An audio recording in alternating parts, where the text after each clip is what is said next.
बिहार में फिलहाल जमीन का सर्वे चल रहा है और इस सर्वे में हर किसी का अपना दायित्व और कर्तव्य है। सरकार का अपना दायित्व है, सर्वे एजेंसी का अपना कर्तव्य है और सर्वे में काम करने वाले जितने भी कर्मी हैं उनका अपना दायित्व और कर्तव्य है।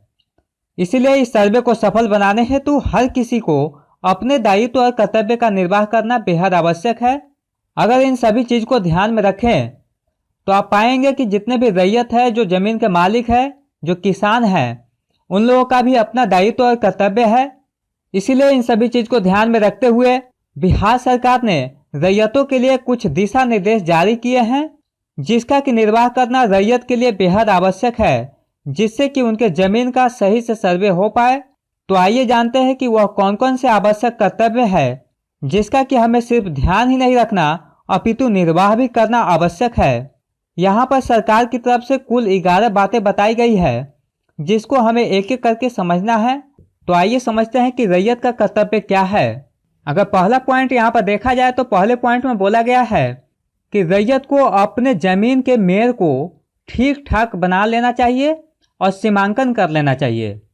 जो आपका जमीन है उसके मेड़ को चारों तरफ से सही से बना लेना चाहिए ताकि उसका जमीन का सीमांकन सही से हो पाए। दूसरे पॉइंट में यहाँ पर बोला गया है कि अपने जमीन का कुल खेसराबाद चौहद्दी के साथ स्व घोषणा प्रपत्र 2 में भरकर शिविर में जमा कर देना है। जो भी शिविर आपके एरिया में लगा होगा उस शिविर में एक घोषणा पत्र देना है और वह प्रपत्र 2 में भरा जाएगा, घोषणा पत्र प्रपत्र 2 में, जिसमें कि आपको खेसराबाद और चौहद्दी के साथ जितने भी आपके पास जमीन है कुल जमीन का वहां पर विवरण आपको प्रस्तुत करना है। तीसरे पॉइंट में यहाँ पर बताया गया है कि स्व घोषणा प्रपत्र के साथ आपको कुछ कागजात संलग्न करने हैं और वह कौन कौन से कागजात है उसको समझिए। पहला है मालगुजारी रसीद, दूसरा खतियान का नकल यदि उपलब्ध है तो, नहीं तो कोई बात नहीं। तीसरा संबंधित जमीन का दस्तावेज, जो भी जमीन आप दे रहे हैं स्व घोषणा प्रपत्र में उस जमीन का दस्तावेज देना है। अगर किसी रैयत की मृत्यु हो चुकी है तो उसके मृत्यु प्रमाण पत्र की छाया कॉपी।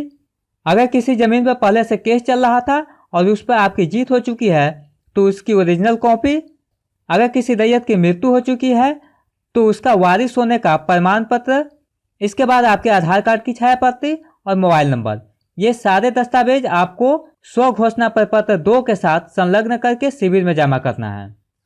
यहाँ पर चौथा पॉइंट देखा जाए तो चौथे पॉइंट में बताया गया है कि रैयत अपना वंशावली प्रपत्र 3(1) में भरकर संलग्न कागजात के साथ शिविर या बंदोबस्त कार्यालय में जमा करेंगे। तो यहाँ पर जो आपका वंशावली होगा वह प्रारूप प्रपत्र 3(1) के अनुसार आपको बनाना पड़ेगा। अब जो प्रपत्र 2 है और प्रपत्र 3(1) है, इस दोनों फॉर्म को आप डाउनलोड कैसे करेंगे? मेरे वीडियो के डिस्क्रिप्शन बॉक्स में जाइए, वहाँ पर लिंक दिया गया है जहाँ पर क्लिक करके इस दोनों फॉर्म को आप डाउनलोड कर सकते हैं। पांचवें पॉइंट में बताया गया है कि जो किस्तबार और खानापुरी का प्रकरण चलेगा, जो प्रोसेस होगा, उस समय रैयत को उपस्थित रहना बेहद आवश्यक है। अगर आपको पता नहीं है कि खानापुरी और किस्तबार क्या है, इसका प्रोसेस क्या होने वाला है, इसमें क्या क्या काम होगा, इसको अगर आप जानना चाहते हैं तो मैं पहले ही वीडियो बना चुका हूँ। उस वीडियो को देखने के लिए ऊपर आई बटन पर क्लिक कीजिए या फिर वीडियो के डिस्क्रिप्शन बॉक्स में जाइए। उस वीडियो को देखकर आप समझ पाएंगे कि किस्तबार और खानापुरी क्या है। आप छठे पॉइंट को समझिए तो छठे पॉइंट में बताया गया है कि यदि ज़रूरत हो तो सरजमीन पर जाकर अपने मेड़ पर घूमकर अपने ज़मीन की चौहद्दी भी बताना चाहिए। तो जो किस्तबार की प्रक्रिया चल रही होगी उस समय रैयत को सरजमीन पर जाकर, खेत पर जाकर उस खेत की चौहद्दी को बताना चाहिए।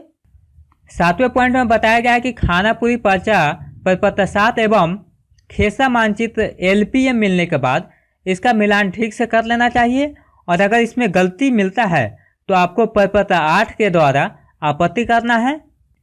अब 8वें पॉइंट में बताया गया है जो आपत्ति आप करेंगे उसके सुनवाई के समय आपको उपस्थित रहना है और अपना पक्ष रखना है। अब आगे बढ़े 9वें पॉइंट को समझे तो 9वें पॉइंट में बताया गया है खानापुरी अधिकार अभिलेख प्रारूप प्रपत्र 12 प्रकाशित अभिलेख एवं मानचित्र का अवलोकन करना चाहिए।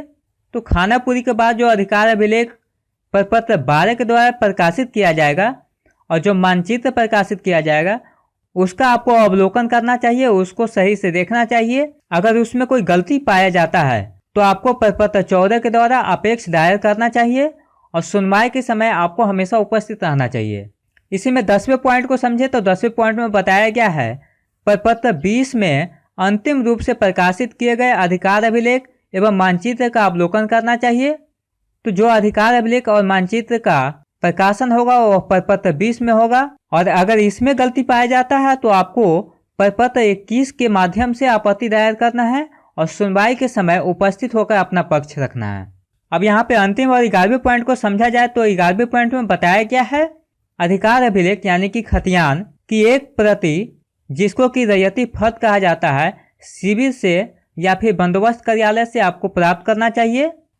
अब सबसे अंत में एक आवश्यक चीज आपको बताते जाएं कि जो अधिकार अभिलेख यानी कि खतियान तैयार होगा वह 4 प्रति में तैयार होगा। पहला रैयती फर्द, दूसरा अभिधारी खाता पंजी, तीसरा मालकीय फर्द और चौथा निर्देशक। तो जो पहला रैयती फर्द होगा उसको रैयत को दे दिया जाएगा।